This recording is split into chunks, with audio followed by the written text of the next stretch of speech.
Welcome to the Nevis newscast for Wednesday, September 29th, 2021. I am Fredicia Liburd. Retired registered nurse Ernest Claudia Manners of Brooklyn Village in Nevis was honored on the occasion of the 38th anniversary of the independence of St. Christopher and Nevis for her contribution to the development of healthcare in the Federation. To mark the occasion, Nurse Manners was presented with a plaque by Deputy Governor General Her Honor Hailita Liburd at an awards ceremony at Government House on September 20th, 2021. Nurse Manners is regarded as a registered nurse par excellence who, after dedicating 39 years to the nursing profession, retired in 2016. According to her profile, Manners completed her professional training at the Joseph N. France Nursing School in 1975 and worked at both the Joseph N. France General Hospital in St. Kitts and the Alexandra Hospital in Nevis in various units. However, although she felt fulfilled in performing her many duties, she found great satisfaction as a midwife, welcoming new lives and watching them mature and find purpose in life. Over the years, Nurse Manners received a number of awards from the Ministry of Health for outstanding service, including attaining the Nurse of the Year Award for 2001. Special recognition was also given to her at her local church, where she continues to devotedly perform basic clinical checks on a weekly basis. Retired Nurse Manners attributes her success to God, to whom she has entrusted her life. She has no doubt that God has gifted and guided her to her lifetime calling. A wife of 44 years and counting, her union produced 2 sons. However, despite her commitment to her family, she was always available to assist the ailing and hurting in the community. As such, her sacrificial service and acts of compassion have gone far beyond her work duties as she continues to live by her conviction to serve others.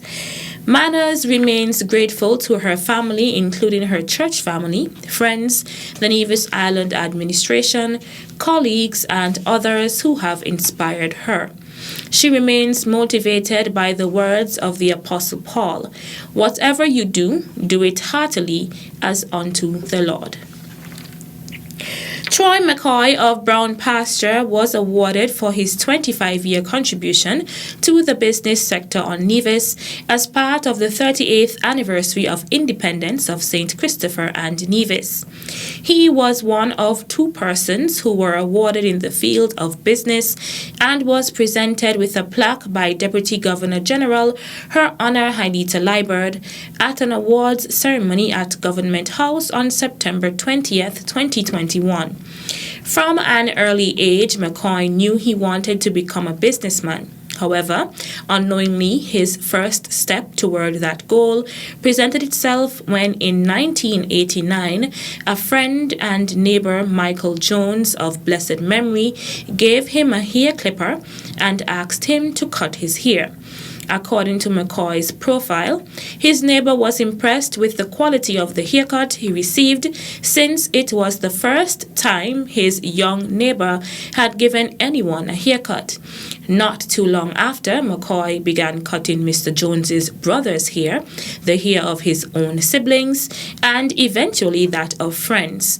Word spread, and soon villagers in the Brown Pasture and Coal Hill areas began flocking to Troy's yard to get their hair cut. Later on, he left school and was devoid of a formal job. The enterprising McKoy used his time to perfect his skills in cutting hair and began charging his clients a small fee. It soon became apparent that barbering had become his job and that he could make a career of it. As word spread throughout Nevis, Troy then learned that to have returning customers, he had to develop his customer relation skills and be willing to work long hours.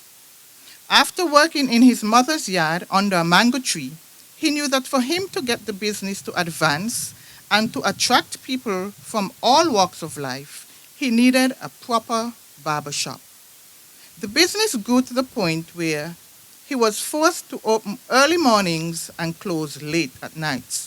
After spending almost 20 years in the small barber shop and due to the overwhelming support, McKoy saw the need to expand his business, employ an assistant, provide better accommodations, and to offer better customer experience. He subsequently moved from his original shop in his mother's yard to a space that was available a few meters away to erect his shop. After 25 years in the business, McKoy has learned that hard work, perseverance, and good customer relations skills can bring success. The Ministry of Health continues its robust vaccination rollout program and was bolstered by the recent acquisition of 1,000 doses of the Oxford AstraZeneca COVID-19 vaccine for the Federation of St. Kitts and Nevis.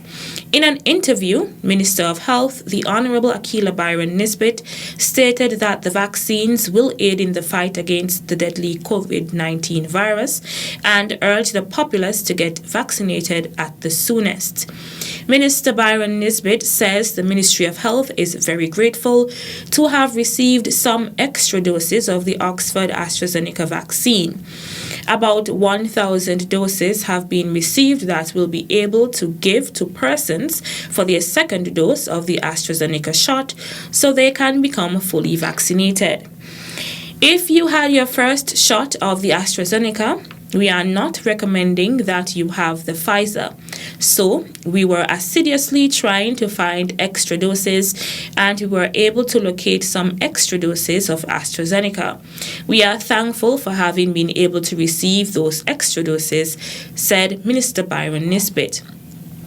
The Life First strategy has been a key tool in managing the ongoing COVID-19 pandemic, with the Federation of St. Kitts and Nevis having a high vaccination rate coupled with few deaths and low hospitalization.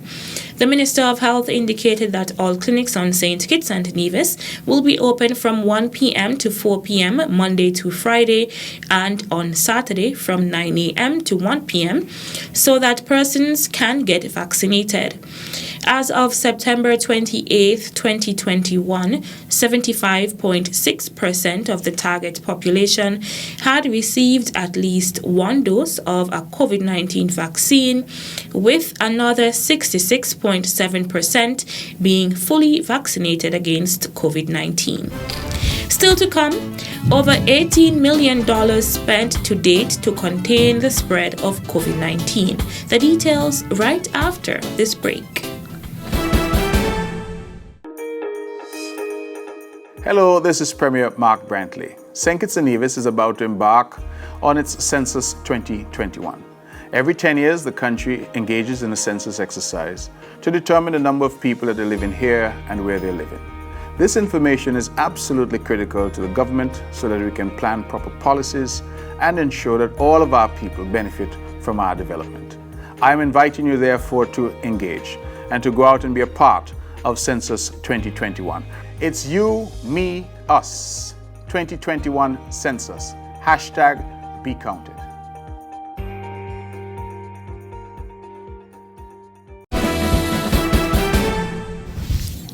Welcome back.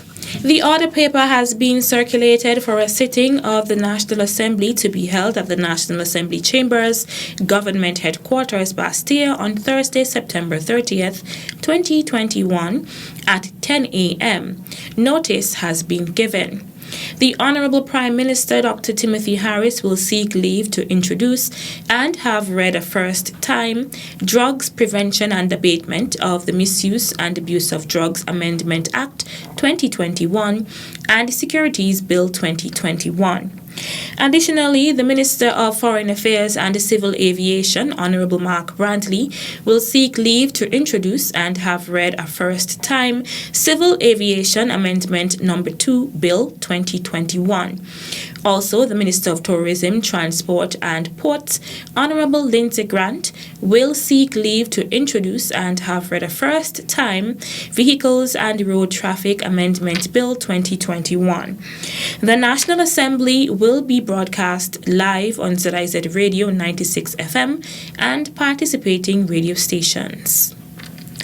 Prime Minister Dr. The Honorable Timothy Harris told the nation that his government has borne a significantly high cost to contain the spread of COVID-19 in St. Kitts and Nevis and prevent the Federation's health system from being overwhelmed as a result of the virus. At his press conference held on Tuesday, September 28th at the NEMA Conference Room, Prime Minister Harris spoke on the details of the expenditure thus far. The federal government has so far spent $18.4 million since March 2020 to procure equipment, additional manpower, including the cost of Cuban and Filipino medical brigades, other physicians and specialist support, pharmaceuticals, particularly vaccines. Funds were also spent to procure vehicles, retrofit wards and health centers, to rent quarantine facilities, and to provide testing support. An additional $5 million was just recently approved by the Cabinet for the Ministry of Health to continue its fight against the COVID-19 to the end of the year. This budgeted expenditure then will be in excess of $23 million. Prime Minister of St. Kitts and Nevis, Dr. the Honorable Timothy Harris. That's it for this edition of the Nevis Newscast. On behalf of all of us here at the Department of Information, I'm Fredicia Liebert. Thank you for viewing.